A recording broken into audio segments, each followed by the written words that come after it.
Es la única de las 7 maravillas del mundo que perdura hasta el día de hoy. La llaman la Grande y le sienta a la perfección. La cima es imponente. Mide 146 metros de alto, 479 pies. Está compuesta de 2.300.000 bloques de piedra. Algunos pesan casi 50 toneladas.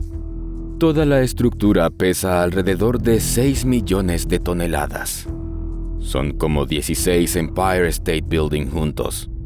Y todo esto fue construido por personas que no conocían la rueda. Por 38 siglos mantuvo el podio por ser el edificio más alto de la Tierra. Y continúa siendo el edificio más misterioso hasta ahora. Existen tantos misterios, fantasías y conjeturas que la rodean. Se debe a su antigüedad. Hasta sus inscripciones fueron descifradas de pura suerte. De lo contrario, habrían muchos más secretos y fantasías. Esta es la pirámide de Keops. Fue construida con una increíble precisión. El perímetro de su base, dividido por su altura 2 veces, da como resultado el número pi por la milésima más cercana. Inténtalo tú mismo en una calculadora. Es impactante.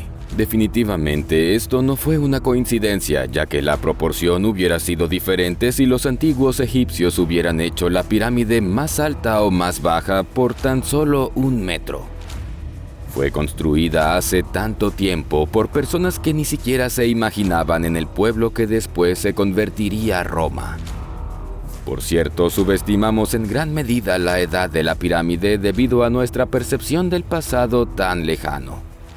Piensa en la última reina de Egipto, la legendaria Cleopatra. Ella nació en el año 69 a.C., quiere decir hace 2090 años o 2091, como sea. Involuntariamente, notamos que ella podría tener la misma edad de las pirámides. Ella era la reina de Egipto después de todo.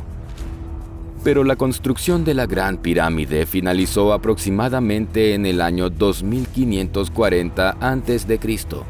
y comenzó 20 años antes. Fueron casi 2500 años antes que Cleopatra naciera. Solo piensa en esto. Para Cleopatra, la pirámide de Keops era más antigua que ella misma para ti y para mí. ¿Esto no te hace volar la cabeza? Por lo tanto, notamos que muchas cosas sobre la estructura interna de la Gran Pirámide son un tanto extrañas y misteriosas, precisamente porque está lejos de nuestro alcance entender por completo cómo vivían estas personas, cómo pensaban y quiénes los dirigían. Pero de alguna manera necesitamos satisfacer nuestra infinita curiosidad. En este video sabrás qué hay dentro y debajo de las pirámides egipcias, qué cosas extraordinarias se descubrieron recientemente allí, en donde se encuentran los artefactos invaluables y el cuerpo del faraón, y muchas cosas más. ¿Qué esconden las pirámides egipcias dentro y debajo de ellas?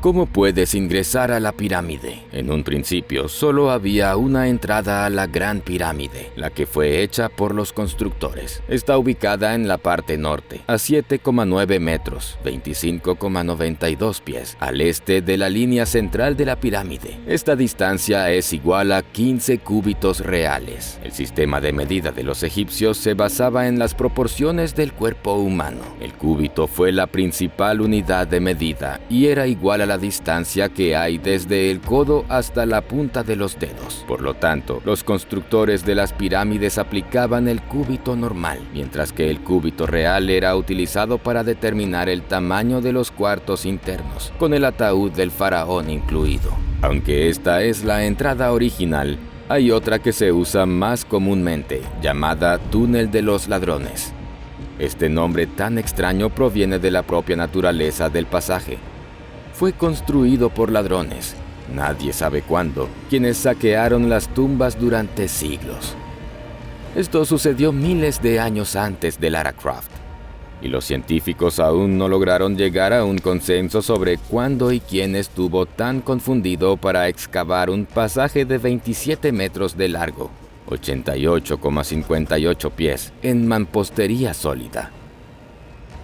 El túnel de los ladrones termina con una intersección. Hay un pasaje desde la entrada original de arriba que desciende y un pasaje ascendente. Así que empecemos nuestra espeluznante caminata por el pasaje ascendente. ¿Por qué espeluznante? Porque al momento en que se entra al pasillo se siente bastante incómodo. Y no se debe a la maldición del faraón u otro misticismo. Se debe a que el pasaje es angosto, oscuro y sofocante. El aire es viciado y pesado. En general, esto no atrae a personas impresionables ni a aquellas que sufren de la más mínima claustrofobia. Otra intersección se encuentra a 39,3 metros, 128,94 pies de esta última y tiene un pasaje horizontal y la entrada a la gran galería. Continuemos. La atmósfera aquí es la misma, estrecho, oscuro, sofocante y sombrío, pero algo especial nos aguarda al final. El pasaje horizontal termina en la tumba de la reina. Sí. No solo el faraón Keops fue enterrado en la pirámide, sino que su esposa también. La cámara de la reina se ubica exactamente en la mitad, entre el lado norte y el lado sur de la pirámide. Las dimensiones son 10 cúbitos o 5,2 metros, 17,06 pies de norte a sur, y 11 cúbitos o 5,8 metros, 19,03 pies de este a oeste. Tiene un techo hastial de 6,3 metros, 20,67 pies de alto. En el extremo oeste de la cámara hay un nicho de 4,7 metros, 15,42 pies de alto. En un principio tenía 1 metro de profundidad, pero los cazadores de tesoros la han dejado mucho más profundo con la esperanza de hallar objetos valiosos. Desafortunadamente, si había objetos valiosos en la cámara de la reina, los ladrones se lo robaron mucho antes de Heródoto, quien es ampliamente conocido como el padre de la historia. Podemos entender fácilmente a los ladrones. En aquellos tiempos, la propia apariencia de las pirámides reflejaban los innumerables tesoros que había adentro. ¿Sabías que no se veían ni un poco como la vemos ahora? Toda la superficie estaba cubierta por una suave capa de caliza espesa. En algunas manchas aún se pueden ver estos restos. En el extremo superior de cada pirámide había un piramidón, una piedra enorme con forma de pirámide que posiblemente estaba bañada en oro.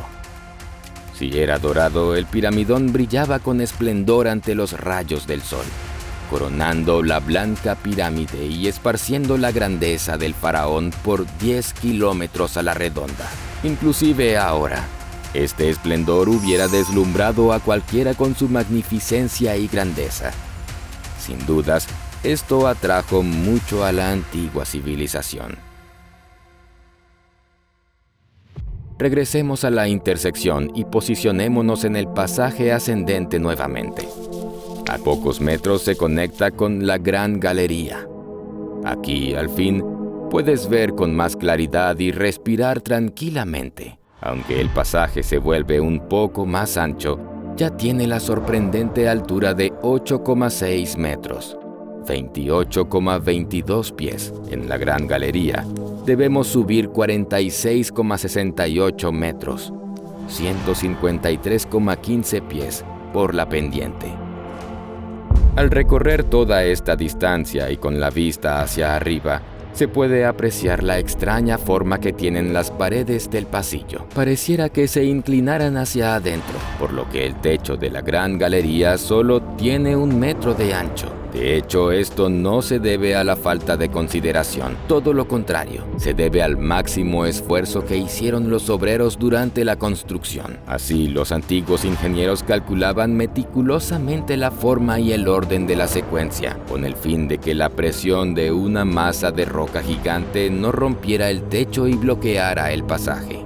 La gran galería termina con una pequeña antecámara frente al cuarto más importante, la cámara del faraón. Este fue el lugar que llamó especial atención a los científicos y entusiastas fascinados por la antigua civilización egipcia. La cámara del rey es la superior de las 3 cámaras principales de la pirámide. Está completamente cubierta de granito. Sus dimensiones son 10,5 metros de este a oeste y 5,2 de norte a sur. El techo es plano, mide casi 5,8 metros de alto y está compuesto por 9 bloques de roca pesando en total unas 400 toneladas. Las paredes están constituidas por 5 filas de bloque de granito. No hay inscripciones de cuál es la típica para las cámaras de entierro de la cuarta dinastía. Las rocas están unidas con mucha precisión. La superficie interna fue limpiada con diferentes niveles de esmero. El lado opuesto de los bloques fue tallado bruscamente, lo que era común en la fachada de los bloques de piedra dura de Egipto. Es muy probable que hacían esto para ahorrar tiempo y esfuerzo. El único objeto en la cámara del rey es un sarcófago hecho de bloques de granito ahuecado. Cuando fue redescubierto a principios de la Edad Media, ya estaba roto y vacío. Todo lo que había adentro fue robado mucho tiempo antes. Si es que había algo allí después de todo. Espera un segundo. ¿Qué? Tranquilo, no se trata de teorías conspirativas. Heródoto también aseguró que la pirámide de Keops fue construida en honor al faraón, pero que a él no lo enterraron allí. No se encontraron imágenes relacionadas al funeral o inscripciones en la pared en su cámara de entierro. Y en aquellos tiempos, dejar dichas inscripciones en un cuarto en donde nadie fue enterrado era considerado una gran blasfemia. Muchos científicos de la actualidad siguen esta teoría y creen que en la Gran Pirámide hay cuartos que aún no se descubrieron y que el cuerpo del faraón puede estar en uno de ellos. Junto a esto, también pueden estar los invaluables artefactos de una civilización sorprendente y muy antigua. Por cierto, las últimas investigaciones señalan que esto no está tan lejos de la realidad después de todo. Al final de este video descubrirá de lo que estamos hablando. A pesar de la leve frustración que se siente al ver el enorme vacío del sarcófago, pocas personas sienten decepción cuando ingresan a la tumba del faraón. Al tocar tal antigüedad, se puede sentir que una civilización tan grande y original ya te impresiona. Pero este no es el fin del recorrido. Esto recién empieza. Desde la cima, debemos descender hasta la parte más baja de la pirámide. Para esto, regresemos a la intersección y bajemos por el pasaje descendente. Aquí deberías andar por 72 metros, 236,22 pies.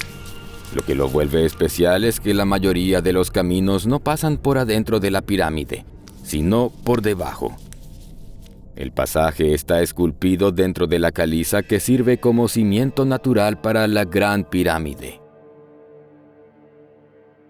¿Qué nos aguarda allí abajo?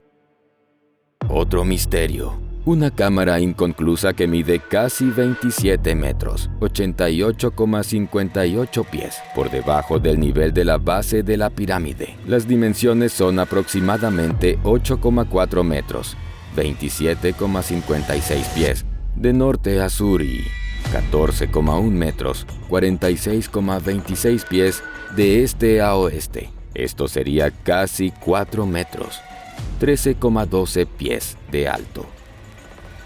El misterio es que la cámara no es pequeña y el pasaje es largo. por lo que los obreros necesitaron de mucho esfuerzo y tiempo para construirla. Pero al final no terminaron la cámara.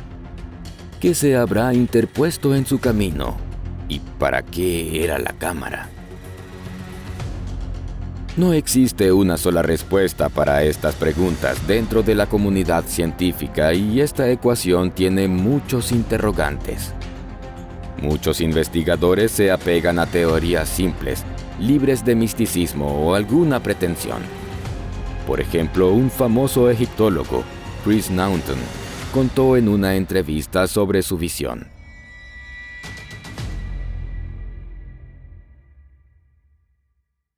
Según Naunton, al principio, él pensó que la cámara no fue terminada porque perdió su propósito después de que los planes cambiaran. Los monumentos egipcios estuvieron en construcción por mucho tiempo y, por lo general, lo que ocurría era que el rey moría de repente. Había un nuevo rey, un nuevo proyecto, y solían desmantelar todo o construir sobre la misma, comentó el investigador. Aunque la cámara subterránea es legítimamente considerada uno de los lugares más misteriosos de la Gran Pirámide, al menos podemos verla y explorarla. Pero los estudios de los últimos años que se llevaron a cabo utilizando el método de tomografía de muones literalmente conmocionó a la comunidad científica. Reveló que dentro de la pirámide de Keops hay al menos un vacío enorme del cual no habíamos tenido conocimiento hasta ahora.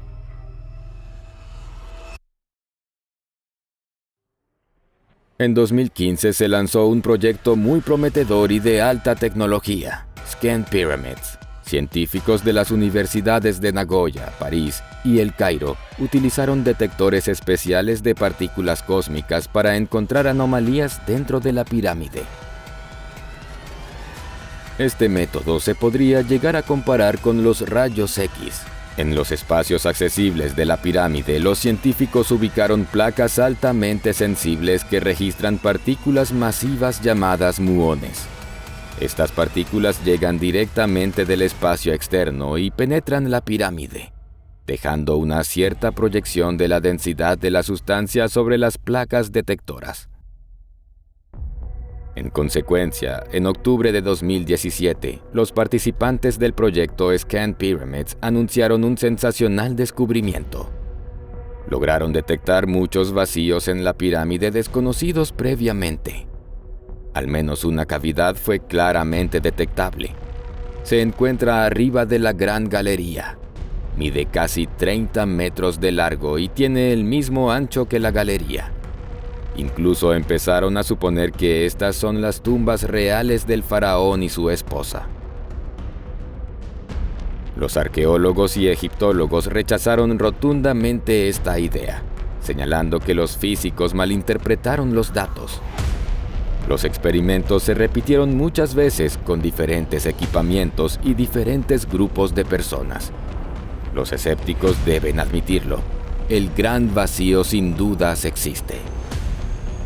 Desafortunadamente, han pasado 5 años sin ningún progreso, a pesar de que en 2017 este descubrimiento parecía increíblemente prometedor y emocionante. Chris Naunton cree que se puede encontrar muchas cosas más de las que conocemos hasta ahora, incluidos los restos del faraón. Lamentablemente, los arqueólogos no pueden ingresar. El simple hecho de intentar excavar en la pirámide puede causar daños irreparables. Y esto, por supuesto, jamás lo permitiría el Ministerio de Antigüedades de Egipto. Puede haber más misterios, y no solo en la Gran Pirámide, sino en su vecindad. Y no solo en la superficie, sino en las profundidades de las arenas del desierto.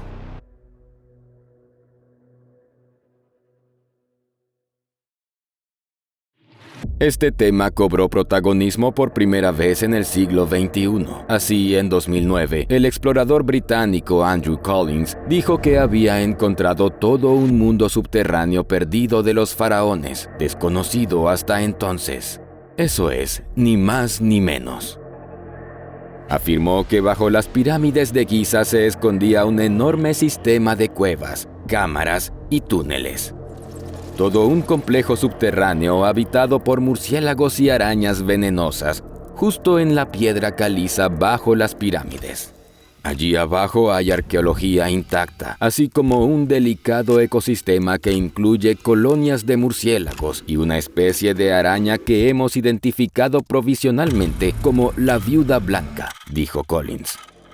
El investigador no descubrió su hallazgo por casualidad ni tropezó con él a ciegas. Su investigación se inspiró en las memorias del cónsul general británico Henry Salt. En su obra, el diplomático relataba cómo él y el explorador italiano Giovanni Caviglia exploraron el sistema subterráneo de las catacumbas de Giza en 1817. El documento relata que Salt y Caviglia exploraban las cuevas a una distancia de varios cientos de metros, cuando se toparon con 4 grandes salas que conducían a otros pasadizos cavernosos. Con el apoyo del egiptólogo británico Nigel Skinner Simpson, Collins reconstruyó la exploración de Salt por la meseta. Imagínese su asombro cuando descubrió la entrada a las catacumbas perdidas en una tumba aparentemente desconocida al oeste de la Gran Pirámide. Efectivamente, la tumba tenía una grieta en la roca que conducía a una enorme cueva natural. Exploramos las cuevas antes de que el aire fuera demasiado fino para continuar.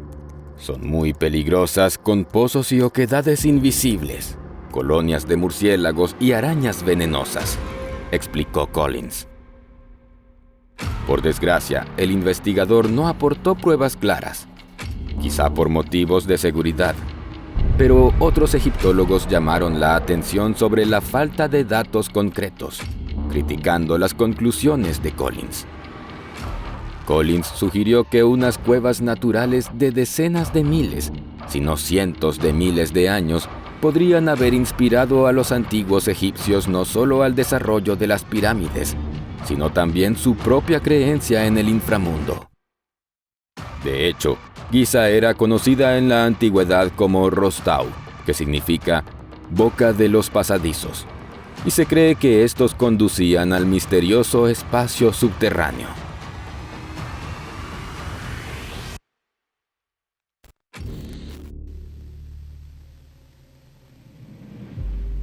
La boca de los pasadizos es sin duda una referencia a la entrada a un mundo subterráneo de cuevas, del que se rumorea desde hace tiempo que existe bajo la meseta, declaró Collins a Discovery News. Como era de esperar, la declaración de Collins causó un ligero revuelo, escepticismo e incluso indignación en la comunidad egiptológica. Zahi Hawass, jefe del Consejo Superior de Antigüedades de Egipto, negó rotundamente el descubrimiento. No hay nuevos descubrimientos que hacer en Giza. Lo sabemos todo sobre la meseta, afirmó.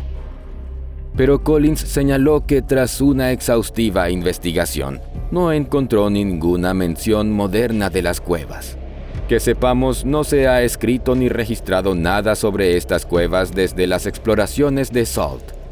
Si Hawass tiene algún informe relacionado con estas cuevas, aún no lo hemos visto, afirmó Collins. Sin embargo, después el tema recibió poca publicidad y atención, y todo el mundo se olvidó rápidamente de él. Casi todo el mundo. Por supuesto, algunos entusiastas siguieron investigando y tuvieron que enfrentarse a algunos retos por el camino. Y no solo porque conseguir permiso para acceder a la parte no turística de las pirámides de Giza no es tarea fácil. Así que 8 años después de los relatos de Collins, la doctora Katie J. Forti, psicólogo clínica y aficionada a tiempo parcial al antiguo Egipto, se dedicó a estudiar el inframundo de Giza. Ella y sus colegas consiguieron, si no confirmar, el descubrimiento de Collins, al menos encontrar un montón de cosas interesantes en las mazmorras a las que nadie había descendido en muchos años. El objetivo de la expedición de Forti era descender a las profundas minas, que en realidad no eran un secreto.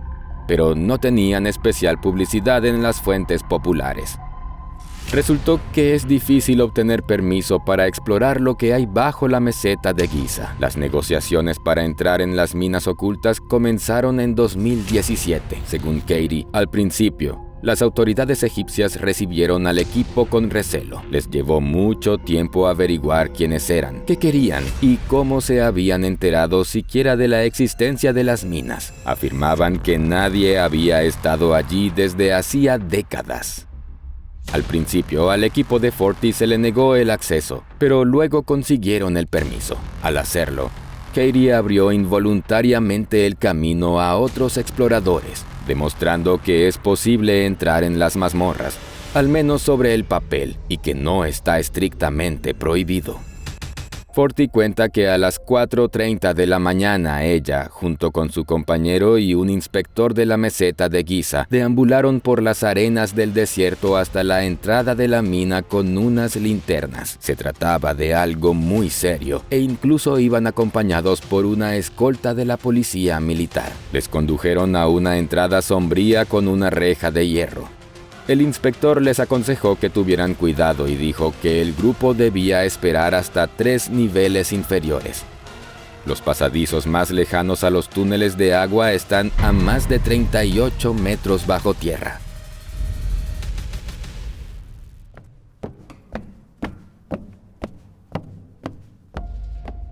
El primer nivel daba a una sala espaciosa pero vacía. El aire estaba viciado y polvoriento, y la temperatura era mucho más alta que en el exterior debido a la escasa ventilación. El equipo siguió descendiendo hasta el segundo piso, el más largo y mal iluminado. Curiosamente, la habitación estaba iluminada por una bombilla normal que colgaba del techo. Resultaba muy extraño dado el entorno general. Naturalmente, los faraones no instalaron la bombilla.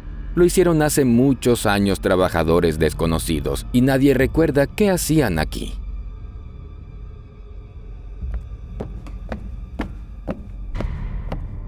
La segunda sala era una habitación con 7 nichos para 7 grandes sarcófagos. Solamente quedaban 2 sarcófagos de basalto negro y granito. Ambos estaban vacíos, con pesadas tapas entreabiertas. Debían de pesar varias toneladas. Aún no está claro dónde están el resto de las pesadas tapas, aunque es posible que no estuvieran allí en primer lugar. Se cree que esta sala estaba destinada a los elegidos, los guardias que solían ser los sumos sacerdotes. La sala y sus grandes cavidades se descubrieron en 1993, una fecha muy reciente para los estándares egiptológicos.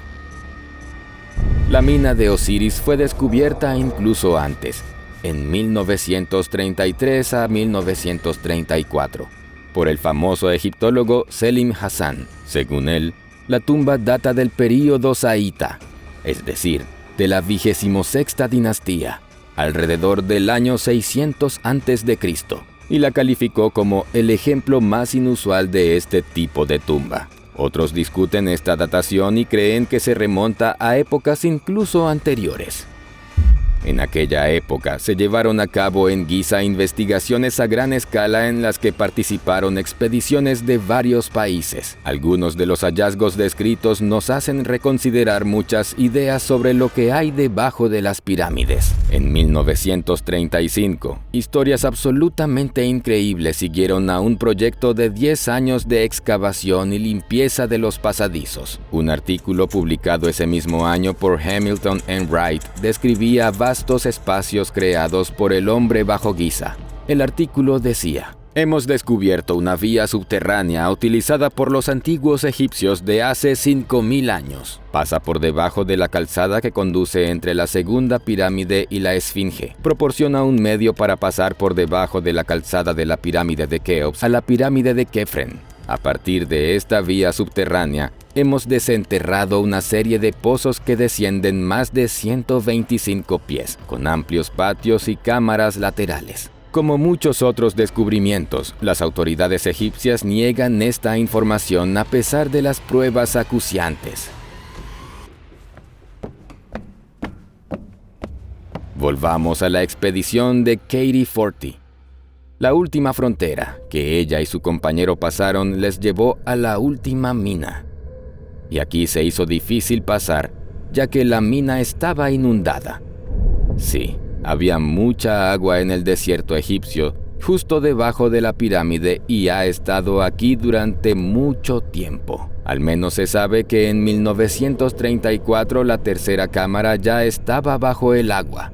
El doctor Selim Hassan intentó limpiar la cámara, pero después de 4 años de intentar bombearla, el nivel de agua no había bajado. Esto significa que la fuente de agua aquí es constante. Las autoridades locales no dieron explicaciones. Es difícil sospechar del río Nilo, ya que está muy lejos. El grupo tomó muestras de agua y los resultados de las pruebas resultaron bastante interesantes. El equipo encargó una serie de pruebas a un laboratorio de análisis de agua certificado de California. También se recurrió a químicos consultores para interpretar los resultados de las pruebas. La mayor sorpresa para el grupo de Forty fue la salinidad del agua. Resultó ser mucho mayor que en el río Nilo, pero también significativamente menor que en el mar Mediterráneo, por donde fluye el Nilo. Cabe preguntarse por qué. La hipótesis de que las sales llegaban al agua directamente de la sustancia de las paredes del túnel se refutó enseguida, ya que la composición de la roca era diferente. Entonces, ¿de dónde procedía esta agua salada? Los investigadores empezaron a analizar la ubicación de las masas de agua más cercanas, pero aún así llegaron a la conclusión más obvia. El único lago conocido de agua salada en Egipto es el lago Karún, situado a 20 kilómetros al suroeste de las grandes pirámides. En tiempos prehistóricos, era un lago de agua dulce con una superficie estimada de entre 490 y 656 millas. La superficie del lago se encuentra a 43 metros por debajo del nivel del mar y cubre un área de unos 202 kilómetros cuadrados. No sabemos exactamente cuándo cambió tan radicalmente la salinidad del lago, ni por qué ocurrió. He aquí otro dato. También hay un complejo de pirámides en Khawara, cerca del lago. Incluso en los antiguos textos griegos había referencias a un complejo subterráneo en Khawara que se llamaba el Laberinto y tenía unas 12 grandes salas. El propio Heródoto escribió que los laberintos de Khawara y la meseta de Giza están conectados por túneles subterráneos. Esto bien podría explicar el origen del agua salada de la mina de Osiris en Giza. E incluso hay pruebas de que las minas cercanas a Giza van más allá de las cámaras conocidas. La expedición de la doctora Katie Forty descubrió una entrada en el nivel inferior, que presumiblemente conduce a otros túneles. Los informes de investigación de los años 30 contienen la misma información, pero desgraciadamente hasta aquí llegan las respuestas. Las autoridades egipcias son extremadamente reacias a permitir el acceso a lugares tan misteriosos. Las razones son incomprensibles y pueden ser desde místicas y religiosas hasta puramente utilitarias e incluso políticas. Existe la opinión de que las autoridades egipcias tienen una buena razón para no abrir esta caja de Pandora en la que la gente puede encontrar algo que socave las ideas establecidas sobre la historia de la cultura egipcia. Y la gente no necesita saberlo. Pero si se levantan las restricciones y se descubren los muchos kilómetros de la antigua red de metro subterráneo, entonces uno solamente podría envidiar a los egiptólogos del futuro. Se verán literalmente inundados por un tsunami de nuevos descubrimientos absolutamente alucinantes.